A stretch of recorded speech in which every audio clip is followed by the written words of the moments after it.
In December 2020, discount shopping app Wish went public at a $14 billion valuation. Just 2 months later, it hit over $20 billion in valuation. But fast forward to just 3 years later, the company was sold for parts and scraps in a fire sale at less than $200 million. That's an over 99% collapse in valuation. And to be ironically sad about the whole thing, the company that bought them, 9 months later, it was bankrupt. This video is the rise and fall of Wish.com. Oh, and by the way, thanks to GenSpark for sponsoring this video. More on them later. Our story starts with a guy named Peter Suzuki. He was a former Google engineer who had worked for years on advertising algorithms. In 2010, he started a startup that was going to build advertising technology, and he built some pretty cool stuff. And within a few months, Facebook came calling, and they offered to buy his business for $20 million cash on the spot. Instead of taking their money, Peter decided to stay all in and keep building his business and working on the technology. And by 2013, he pivoted from advertising technology to figuring out how to show people products they might want to buy. So in 2013, he launched Wish.com, which felt like, well, if Amazon was Walmart in the internet, Wish.com felt like a flea market.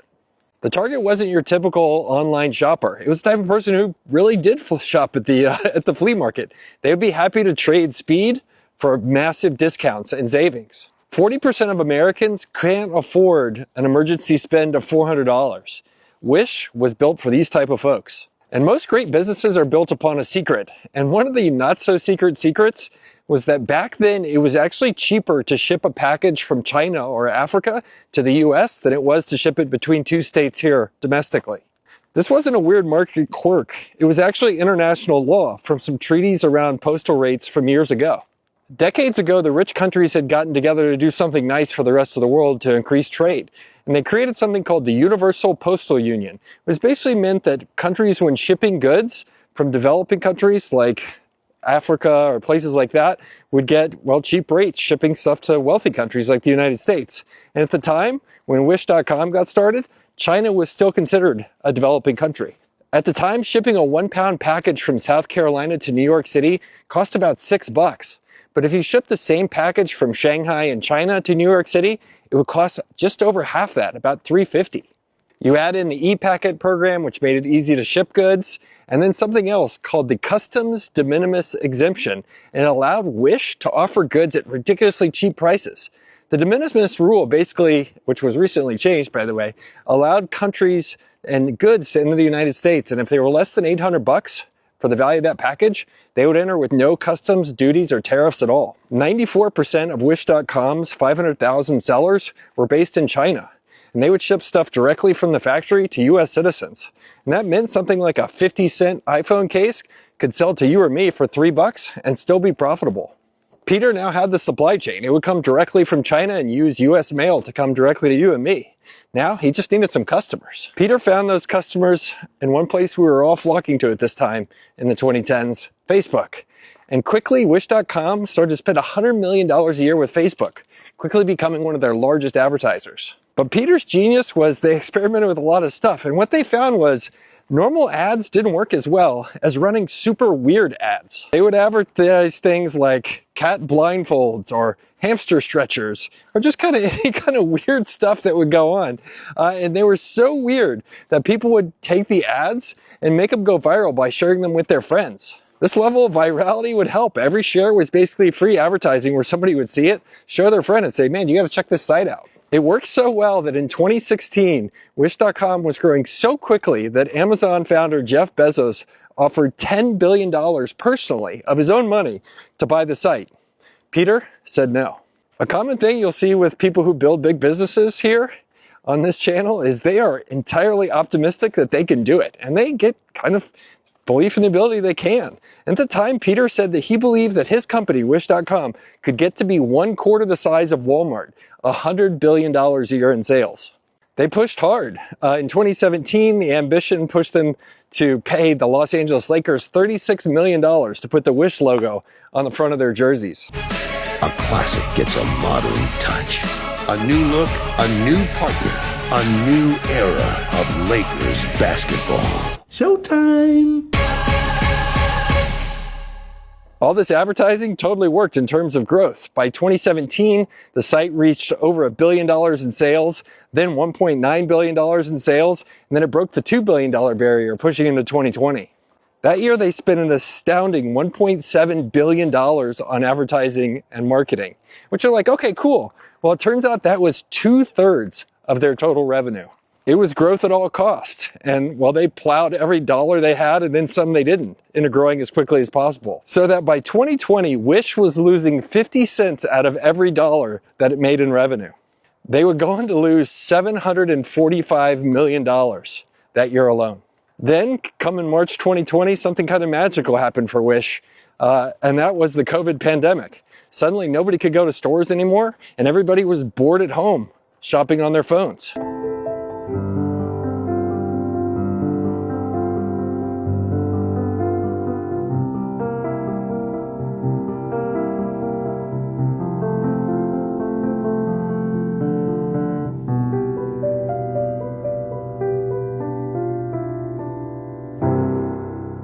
Money was free at this time, and it was easy to come by. It was a go-go time when the government injected so much money into the economy to keep it going. And they reached 107 million users. And the IPO market, it was wide open. So in December 2020, Wish.com went public at a $14 billion valuation. But investors were skeptical as hell. The stock faded that day over 16%, and it never hit that number again. And to show you how astounding it was the worst debut of an IPO since 1995 for any company valued over $10 billion. And the next thing to come was something we called the meme stock era. And if you remember this time, people were at home on the internet trying to figure out where to put their money. And one of the things they wanted to do was figure out which stock to invest in next. And so people would take stocks like GameStop and run it to the moon, trying to make money as quickly as possible. Wish had all the things that these internet traders were looking for. It was heavily shorted, meaning people were betting that it was going to go down. It has a recognizable brand, and it was kind of in trouble and had a valuation they thought could go up.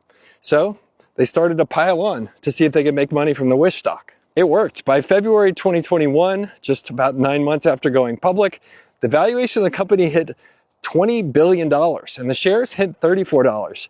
Peter, our founder, was suddenly worth several billion dollars, just from being a meme stock. It seemed like nothing could go wrong. I mean, what could go wrong in a situation like that? Everybody's getting rich, right?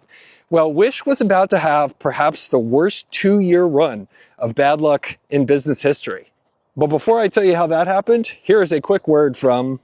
But before we get into that, I want to talk about today's video sponsor, GenSpark. You might have actually seen GenSpark recently during the Super Bowl. The company has been growing incredibly fast, and once you see the product, it starts to make sense why.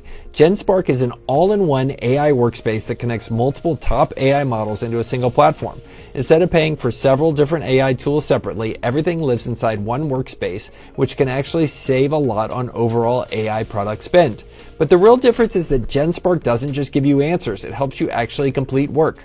For example, you can use AI slides to generate a full presentation from a single prompt, AI sheets to analyze and visualize data automatically, or AI image to generate brand visuals and design assets. And tools like Speakly let you dictate ideas out loud and instantly turn them into clean written content. The idea is simple. Instead of juggling a bunch of different AI tools and tabs, GenSpark puts everything into one place so you can move faster and focus on the creative and strategic parts of your work. You can try GenSpark with free credits when you sign up, and paid users get unlimited AI chat and AI image generation throughout 2026 with access to multiple top models inside the platform.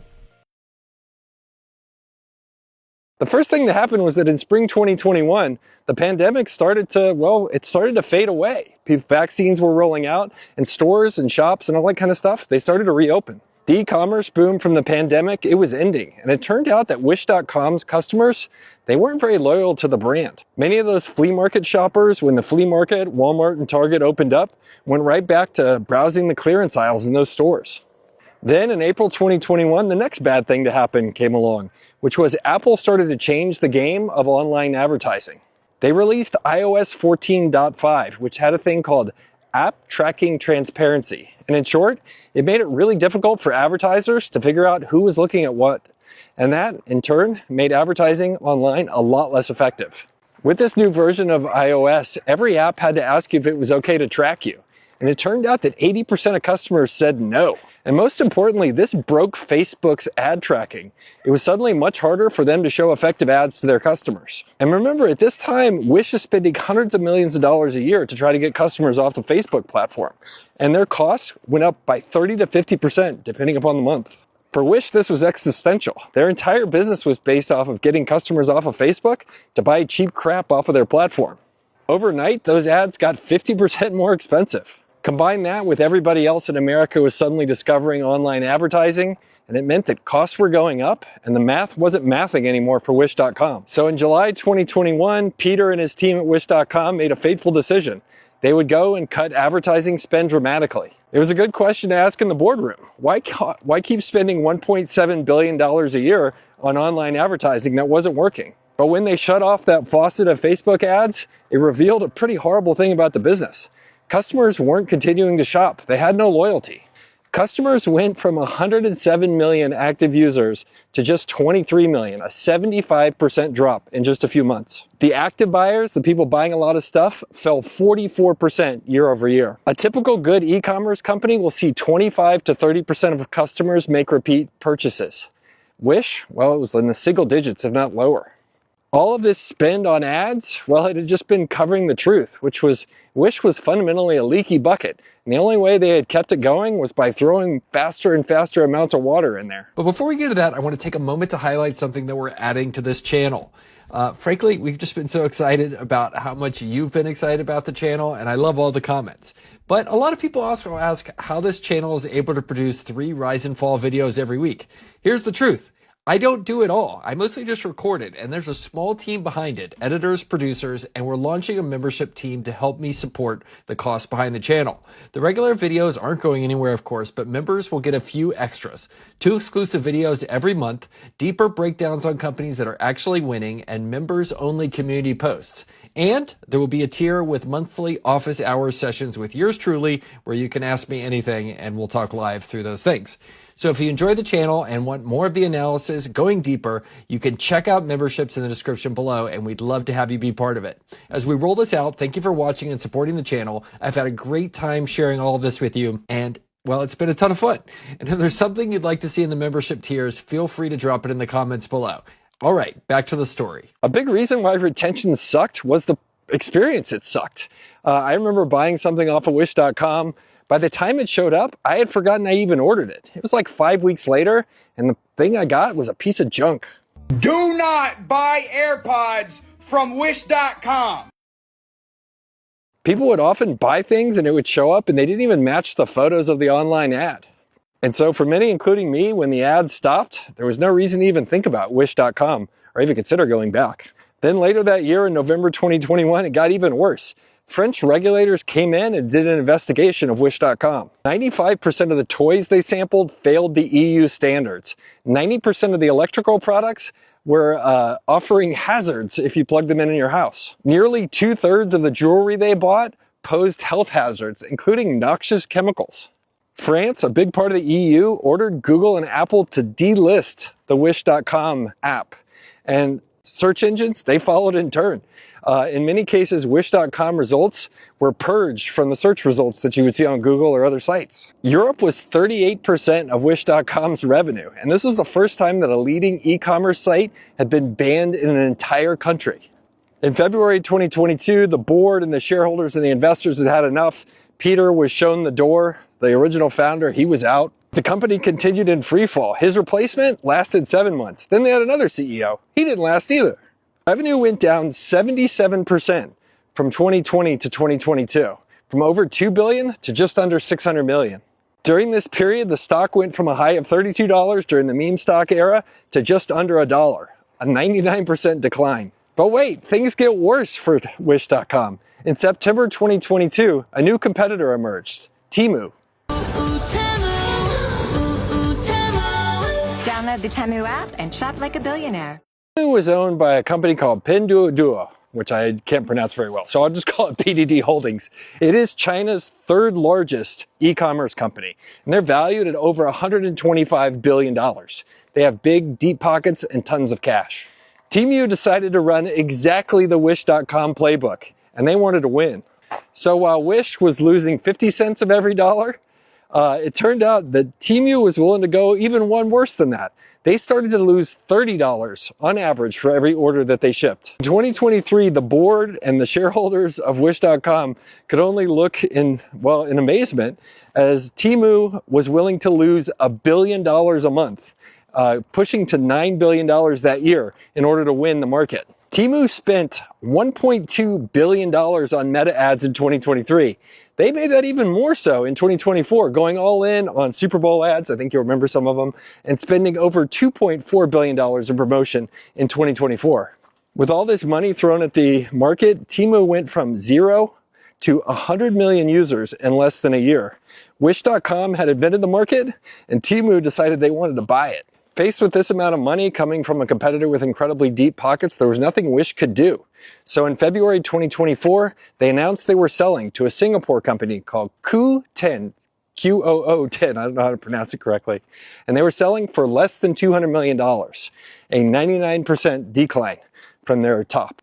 Peter, who had rejected a $10 billion offer from Jeff Bezos just 10 years before, was now watching his company sell, well, for less than, 2% of that. Not good. Deal closed in Q2 2024, and then astoundingly, just 9 months later, Qoo10 in Singapore declared bankruptcy themselves. It turned out the whole thing had been a fraud. They'd been on an acquisition spree, buying up all these companies around the globe, but behind it, it was just a house of cards. They were misappropriating funds, they were holding and using people's salaries to pay stuff they shouldn't have, and eventually the Singaporean courts caught on to the whole thing. By November 11th, 2024, Qoo was put into bankruptcy and went out of business.